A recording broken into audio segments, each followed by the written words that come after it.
Hearn, and you're joining me today to watch my preparation from Ian the Monster Hawkins, also known as aka the Sloth. Let's go into the gym.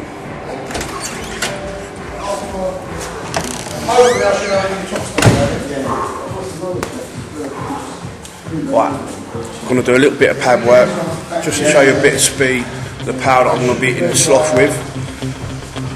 Going, let's go.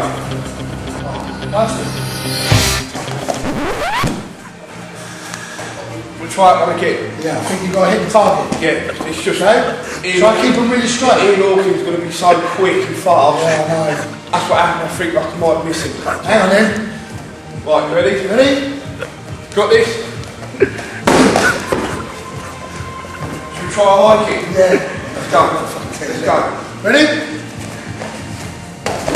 Oh. Obviously our tactics are going to be speed and elusiveness. This ain't going too well. Let's go down and do a bit of strength work. This is Jamie going hardcore. You ready? Yep. Go on, son. Go on, son. This is Jamie doing his sprint work.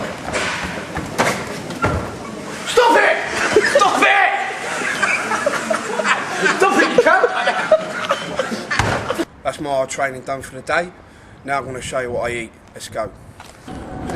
Anyone that thinks Ian Hawkins is going to win this fight actually knows nothing about the fight game. I mean, he's just too big. He can't do anything. We know he's just going to try and grab me. He's going on about me having a glass jaw, but the only way he's going to find out if I've got a glass jaw ain't by sitting on me with his tits, trying to suffocate me with his hairy nipple. It's going to be by standing there and around me, and we all know he ain't going to do that. He's trained by Andy Jardine. Andy Jardine knows how good I am with my hands. He knows how good I am. And he's going on about he's got a concrete jaw, but the only person that's tested his jaw was Ashley Pullard. And who's Ashley Pullard? He's got a job to hold his hands up because his gut's so big. And if Ashley Pullard wants it after, he can have it. But, I mean, let's wait and see. But I think we all know what he's going to do. Right, so we've been to the gym. You've seen how hard I train. Now we're outside my nutritional office. Let's go.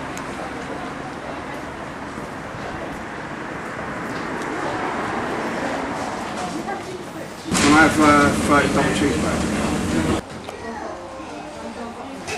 When you're training for a fight, you need to have some good protein.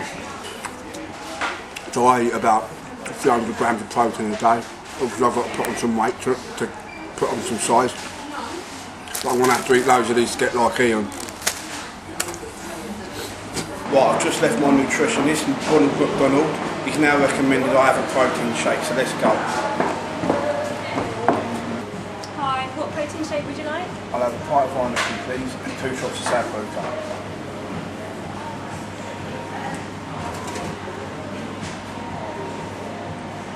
So how often do you have your protein shakes? I have 5 protein shakes a day. As soon as I wake up in the morning, one about 11, one after training, and then another protein shake after that, then one before I start training. And then I might go to bed with a protein shake, but they're very tasty. Sometimes I have lemonade on top of it. Okay, get a shot. Thank you very much. Thank you. Cheers, Ian.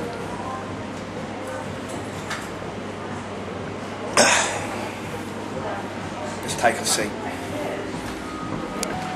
Okay, Jamie. Ian's saying that you're actually a big step down in class for him. What do you have to say to that? Well, the only step down I am for Ian Hawkins is the fact that I'm a lot lighter.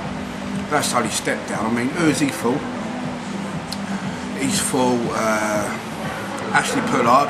Who's Ashley Pullard? What's Ashley Pullard done? Nothing. And he fought some geezer from Team Titan. I don't even know what his name is, the one that he stopped. But he shouldn't even been in the ring with an 11-year-old. But we'll wait and see, you know. Ian's talking a lot of rubbish at the minute, and he's saying that I've got a glass jaw, but the only way we're going to find this out is if you come and bring it to me and The only reason people say I fought nobody is because I make them look like nobody. I'm mad dog ready. What are you looking to do after this fight? Where are you looking to head with your fighting career? Well, I've got a few fights penciled in at, back down in light heavyweight. But I don't know, you know, after I win this title, I'd obviously like to defend it. It's an open weight title, so anyone can challenge me for it, heavyweight, lightweight, no matter what they are. And Jardini's talking about getting an American over for his next Extreme Brawl fight, so we'll wait and see. Once I get Ian Hawkins out of the way, which isn't going to be an issue, which isn't going to be a problem, we'll see. Ian says that you look like Shrek, and you say that he looks like Sloth from the Goonies. What are your comments on this?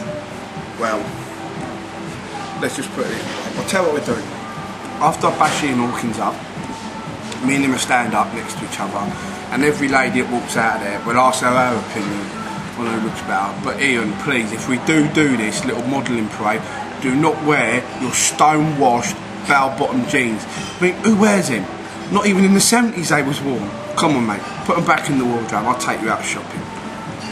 How's this fight with Ian come about?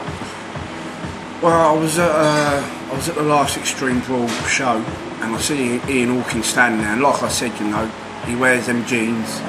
So I was thinking, that he is one ugly dude. What can I do? What can I do to help him? Because I like helping people. I'm a nice man. Out of the cage, I'm a nice man. I like to help people. And I thought, what can I do to help this geezer? He looks like a sloth. He dresses worse than the sloth. Jesus, he needs some help. So I thought, you know what, get him in the cage and beat some good looks into him. So I asked for the fight, and the fight got made.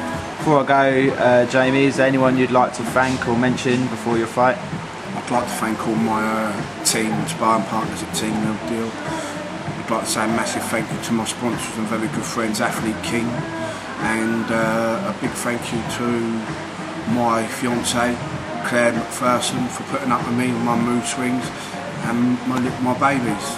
I love you loads. Bye-bye. Thank you, Jamie, and good luck ahead of your fight. Thank you. Cheers, mate.